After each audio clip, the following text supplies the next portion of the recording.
बहुत बदतमीजी करी और मुझे ही नीचे गिरा दिया गया, घसीटा गया और 5 पुलिस वालियों ने मेरे को ज़बरदस्ती गाड़ी के अंदर खदेड़ा। दिल्ली पुलिस एक गुंडे को जो कि बृजभूषण सिंह है उसको बचाने के लिए गुंडागर्दी पे क्यों उतर कर आ रही है। वो बृजभूषण तो एसी में रात में मज़े से सो रहा है। ये लड़कियां जिन्होंने सेक्सुअल हैरेसमेंट की कंप्लेंट करी है, इन लड़कियों को जंतर मंतर पे खून पसीना बहाना पड़ रहा है। इस देश के नेताओं ने इस देश के लिए इतना नहीं करा होगा जितना इस देश की इन बेटियों ने इस देश के लिए करा है। और बृजभूषण को जेल पहुंचाइए जो कि उसकी जगह है। ये मैं समझता हूँ सरकार के अहंकार का प्रतीक है, ऐसा नहीं होना चाहिए।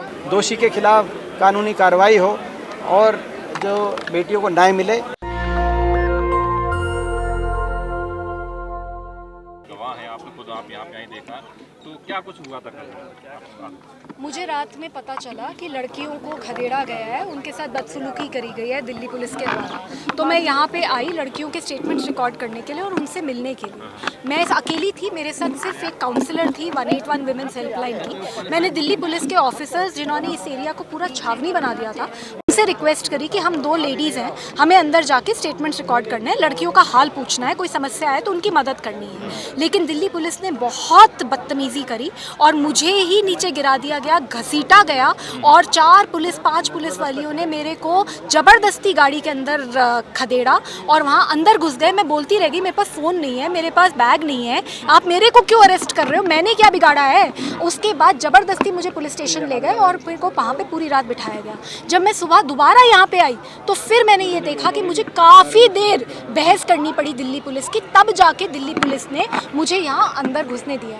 तो मुझे ये समझ नहीं आ रहा कि दिल्ली पुलिस एक गुंडे को जो कि बृजभूषण सिंह है उसको बचाने के लिए गुंडागर्दी पे क्यों उतर कर आ रही है। वो बृजभूषण तो एसी में रात में मज़े से सो रहा है। ये लड़कियां जिन्होंने सेक्सुअल हैरेसमेंट की कंप्लेंट करी है, इन लड़कियों को जंतर मंतर पे खून पसीना बहाना पड़ रहा है। दिल्ली महिला आयोग की अध्यक्ष को खदेड़ कर पुलिस स्टेशन में डाला जा रहा है। तो दिल्ली पुलिस पूरी कोशिश करके बृजभूषण को क्यों बचा रही है। मैम, अब पहलवानों ने कहा है कि वो अपने मेडल्स भी वापस कर देंगे, तो क्या कुछ कहेंगी? यहाँ तक बात पहुँच चुकी है कि वो अपने मेडल्स तक वापस करने के लिए राजी हो गए हैं। मैं जब उनसे मिलती हूँ मेरा मन अंदर से रोता है।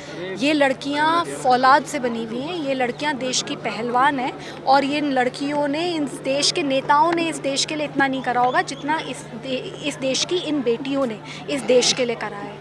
आज आपने उनको इस हालात पे ले आए हैं कि वो रो रही हैं सबके सामने, वो दुखी हैं और वो इतनी परेशान हो गई हैं कि जो उन्होंने खून पसीने से कमाया हुआ एक मेडल है वो तक उसको त्याग करने के लिए तैयार हो गई हैं। तो क्यों कर रहे हैं?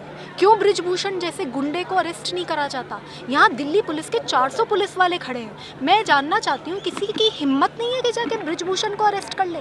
अरे क्यों नहीं अरेस्ट होता? पॉक्सो का केस है, टीवी पे आके खुद बोल रहा है, उसने खुद बोला कि मैं एक लड़की को मैंने गले लगा लिया था और वो लड़की असहज हो गई। फिर मैंने उसे समझाया, नहीं मैं तुम्हारे बाप जैसा हूँ। अरे क्या बात है, वो खुद एडमिट कर रहा है कि वो लड़कियों के साथ मोलेस्टेशन करता है। जब मन आता है, जिसके साथ मन आता है उसके गले लग जाता है। इस तरीके का गुंडा जिसके ऊपर 40 केस चल रहे हैं, जिनसे इन लड़कियों को खतरा है, आज दिल्ली पुलिस पूरी तरीके से उनके साथ खड़ी है। क्यों दिल्ली पुलिस अरेस्ट नहीं करती? क्यों लड़कियों के अभी तक 164 स्टेटमेंट नहीं हुए? दिल्ली पुलिस को ये गुंडागर्दी बंद करनी चाहिए और दिल्ली पुलिस के सीनियर ऑफिसर्स खिलाड़ियों के साथ जिस तरह पुलिस ने जो नोक-झोंक हुई, उससे क्या लगता है? खिलाड़ियों को यहाँ पे बैठे हैं, कल को कुछ खिलाड़ियों के साथ क्या आप कहते हैं? मुझे समझ नहीं आ रहा दिल्ली पुलिस इस गुंडागर्दी पे कब खत्म होगी। मेरी खेल मंत्रालय से अपील है, खेल मंत्री से अपील है, यहाँ आइए, ये धरना खत्म कराइए। ये लड़कियाँ इस देश की शान है और बृजभूषण पे से सपोर्ट वापस विड्रॉ कीजिए और बृजभूषण को जेल पहुँचाइए जो कि उसकी जगह है। आपको नहीं लगता कि कई लोगों को अरेस्ट भी कर लिया गया है? देखिए ये सही नहीं है। ये जो इस तरह की जो राजनीति है, रोकने की, डिटेन करने की, अरेस्ट करने की, ये सरकार की कार्यशैली का प्रतीक बन गई है। कोई भी वर्ग अपनी मांगों को लेकर जो सरकार के और या न्याय लेकर सरकार के दरवाजे पे दस्तखत देता है, तो सरकार इसी प्रकार से पुलिस तंत्र द्वारा उसका जवाब देती है।